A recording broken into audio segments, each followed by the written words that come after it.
Chapter 11. Christ raises Lazarus to life.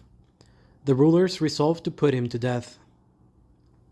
Now there was a certain man sick, named Lazarus, of Bethania, of the town of Mary and Martha, her sister. And Mary was she that anointed the Lord with ointment, and wiped his feet with her hair, whose brother Lazarus was sick. His sisters therefore sent to him, saying, Lord, behold, he whom thou lovest is sick. And Jesus hearing it, said to them, This sickness is not unto death, but for the glory of God, that the Son of God may be glorified by it. Now Jesus loved Martha, and her sister Mary, and Lazarus. When he had heard therefore that he was sick, he still remained in the same place 2 days. Then after that he said to his disciples, Let us go into Judea again. The disciples say to him, Rabbi, the Jews but now sought to stone thee, and goest thou thither again? Jesus answered, Are there not 12 hours of the day? If a man walk in the day, he stumbleth not, because he seeth the light of this world. But if he walk in the night, he stumbleth, because the light is not in him. These things he said, and after that he said to them, Lazarus our friend sleepeth, but I go that I may awake him out of sleep. His disciples therefore said, Lord, if he sleep, he shall do well. But Jesus spoke of his death, and they thought that he spoke of the repose of sleep. Then therefore Jesus said to them plainly, Lazarus is dead, and I am glad for your sakes that I was not there, that you may believe. But let us go to him. Thomas therefore, who is called Didymus, said to his fellow disciples, Let us also go, that we may die with him. Jesus therefore came, and found that he had been 4 days already in the grave. Now Bethania was near Jerusalem, about 15 furlongs off, and many of the Jews were come to Martha and Mary to comfort them concerning their brother. Martha therefore, as soon as she heard that Jesus had come, went to meet him, but Mary sat at home. Martha therefore said to Jesus, Lord, if thou hadst been here, my brother had not died. But now also I know that whatsoever thou wilt ask of God, God will give it thee. Jesus saith to her, Thy brother shall rise again. Martha saith to him, I know that he shall rise again, in the resurrection at the last day. Jesus said to her, I am the resurrection and the life. He that believeth in me, although he be dead, shall live. And every one that liveth and believeth in me shall not die forever. Believest thou this? She saith to him, Yes, Lord, I have believed that thou art Christ, the Son of the living God, who art come into this world. And when she had said these things, she went and called her sister Mary secretly, saying, The Master is come, and calleth for thee. She, as soon as she heard this, riseth quickly and cometh to him.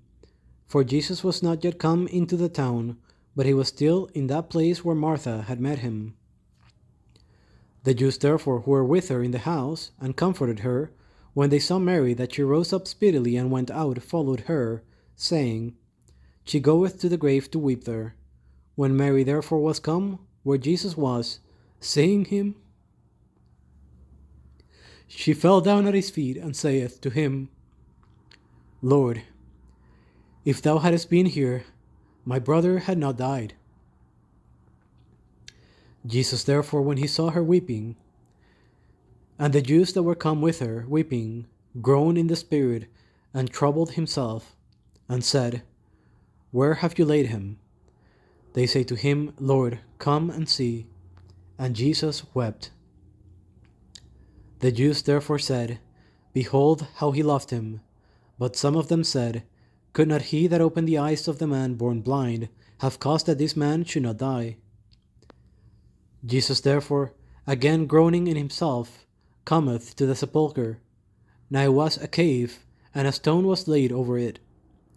Jesus saith, Take away the stone. Martha, the sister of him that was dead, saith to him, Lord, by this time he stinketh, for he is now of 4 days.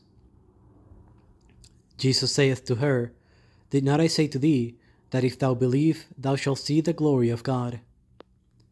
They took therefore the stone away, and Jesus, lifting up his eyes, said, Father, I give thee thanks that thou hast heard me, and I knew that thou hearest me always, but because of the people who stand about have I said it, that they may believe that thou hast sent me.